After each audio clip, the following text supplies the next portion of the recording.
Our favourite time of the week to talk to our favourite person in the world, none other than the wonderful Megyn Kelly, joining us now from the United States, where I think it's still minus 420. How have you gone in the blizzard conditions of the past couple of days? It is so cold, and there is a fresh 2 feet of snow out there. But having grown up in Syracuse, New York, we just refer to this as winter. Now, let's talk about the obvious here, which is the shooting of this bloke in Minnesota. Now, to me, it seems pretty obvious that once somebody is down and theoretically the gun goes, then the danger falls. However, why does he have the loaded gun with the 2 magazines? He has a history of getting right up in the face.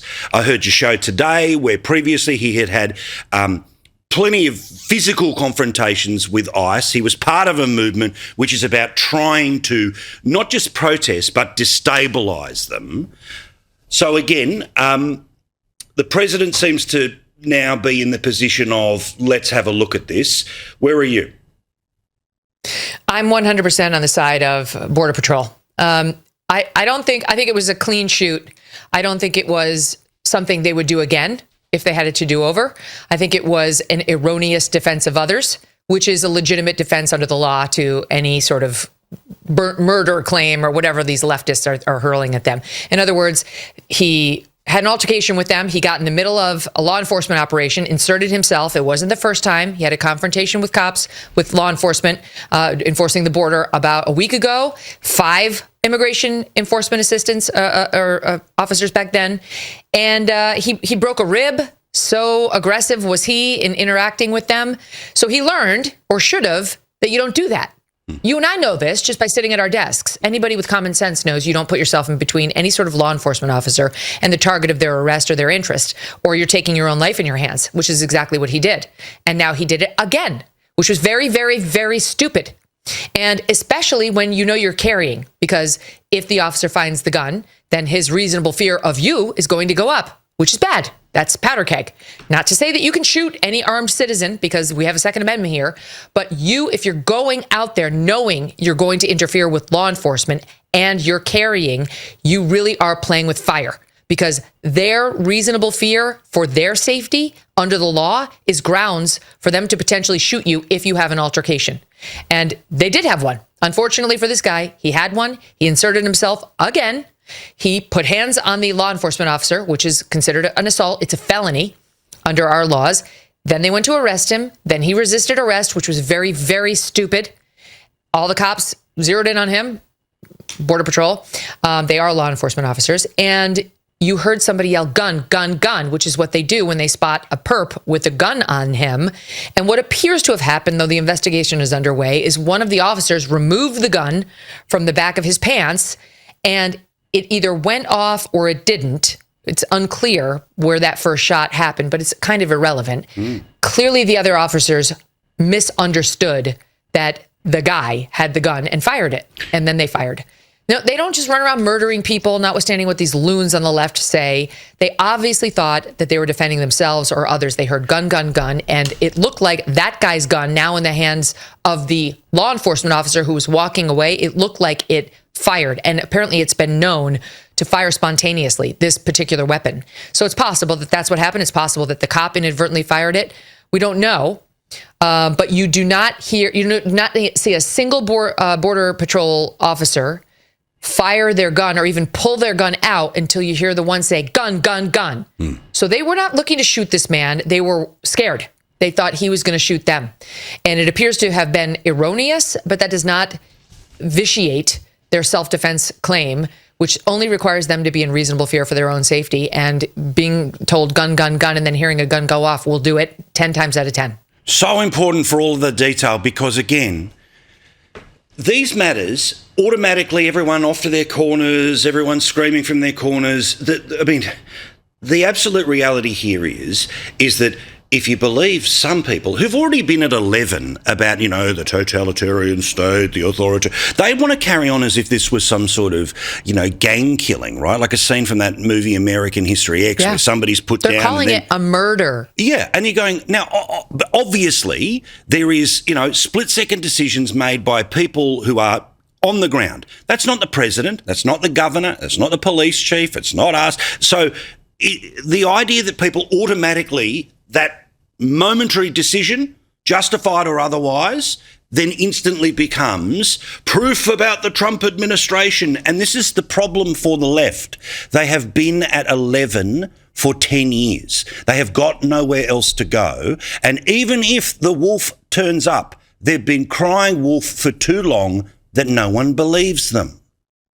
I mean, no one on our side, the side of sanity. Yeah. But unfortunately, their lies are working because President Trump's numbers on immigration enforcement are going down precipitously. So what's happening now is that these leftists have dialed it up to 11. They lie. I mean, just lie through their teeth. Today, we played a clip of Whoopi Goldberg on The View saying they just shot a man. He just was holding his phone and a bottle of water, and they shot him 10 times. They murdered a man. He is standing, he has his phone, and he has a bottle of water. And they shot him 10 times. What the?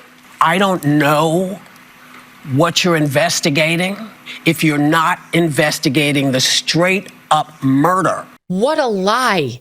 They weren't bothering him. They wanted nothing to do with him. He was a known ICE agitator. His family had been worried about his ICE agitation, saying, don't get in between anything.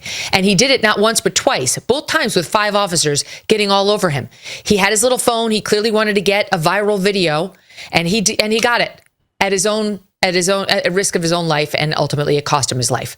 I mean, that's what we call assumption of the risk in the law. He did it.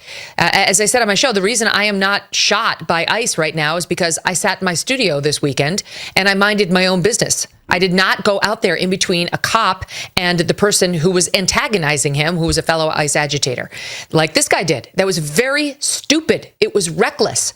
And look, you know, these guys, they're like wannabe cops in a way. They hate law enforcement so much, but they want to be them. They have their little group on Signal where they coordinate where their target is. Oh, let's all get there. Let's tail them, get reinforcements. They harass them when they're trying to sleep at night. They encircle them when they're trying to conduct their operations. To arrest criminal child molesters, they get up into the face of ICE. They blow the whistles, which is really a form of torture to just blow those whistles all day long.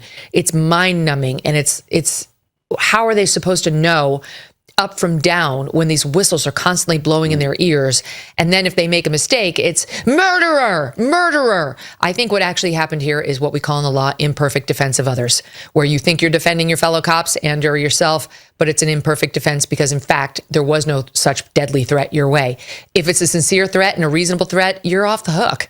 So the left doesn't want to hear about that because they just want to demonize ICE and Border Patrol and say they're evil because they want them out. And it's working. That's what's bothering me, is the press, of course, is not skeptical of that narrative at all. They shovel it down the throats of Americans sitting at home who are too lazy to check out the truth, and also very, very susceptible to you're a bad person if you think that this was anything other than a murder. Don't you have a heart? Aren't you a Christian?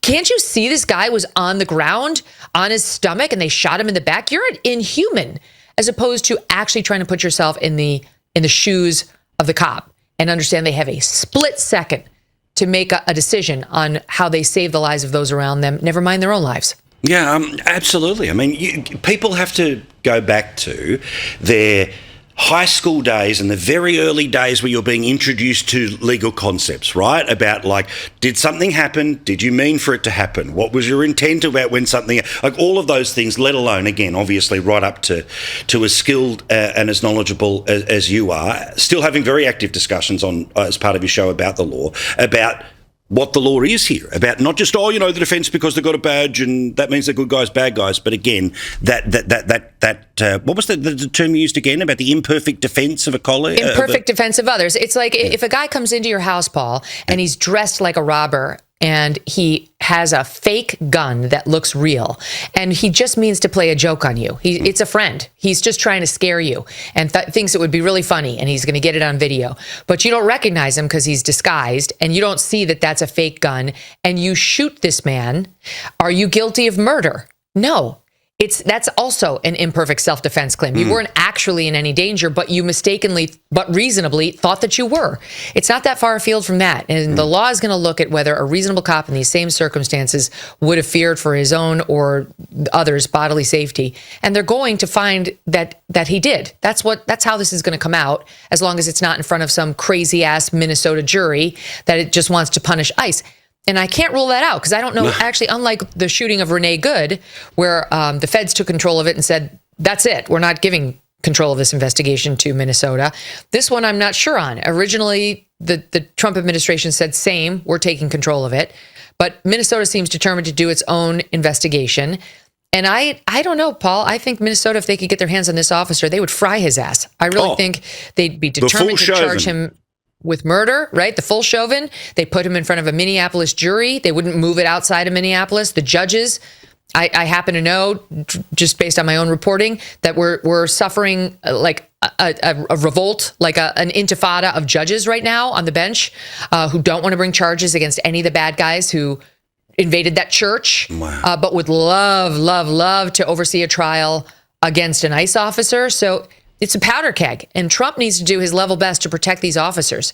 We're also worried because even if the feds do keep control of this for the next 3 years while Trump's president, when he leaves office, if a Democrat comes in, a Democrat could say, okay, we're not going to prosecute him. Minnesota, you go ahead. And then if Minnesota went ahead and prosecuted this person, of course they'd wind up with a guilty plea, and no Democrat would pardon them or could pardon them from state charges. So all these ICE officers really have a lot on the line right now, and there's only so much even President Trump could protect them.